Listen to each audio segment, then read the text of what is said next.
నిన్న సికింద్రాబాద్ పార్లమెంటు పరిధిలో మన మాజీ ముఖ్యమంత్రి గారి కొడుకు షాడో సీఎం గా వ్యవహరించినటువంటి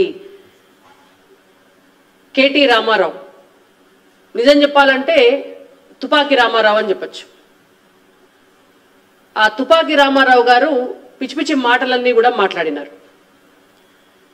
ఆయనకు నిజం చెప్పాలంటే కూడా పాపం బాగా కలలు కన్నాడు.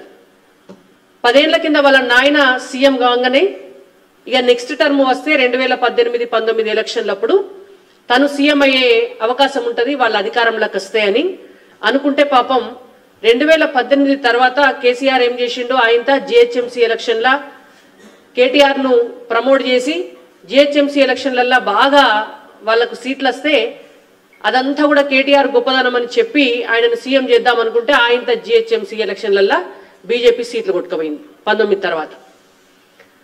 ఆ తర్వాత మళ్ళా మొన్నటి ఎలక్షన్ల అధికారంలోకి వచ్చి మూడోసారి వాళ్ళ పార్టీ అధికారంలోకి వచ్చిన తర్వాత కేటీఆర్ గారిని సీఎం చేద్దామని వాళ్ళ నాయన అనుకున్నాడు.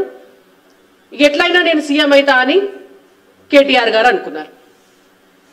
ఆయనతో తెలంగాణ ప్రజలు మీ నాయనద్దు, నువ్వద్దు, మీ చెల్లద్దు, మీరెవ్వలొద్దు, మీ కుటుంబ పాలనే మాకద్దు అని చెప్పి బీఆర్ఎస్ పార్టీని ఓడగొడితే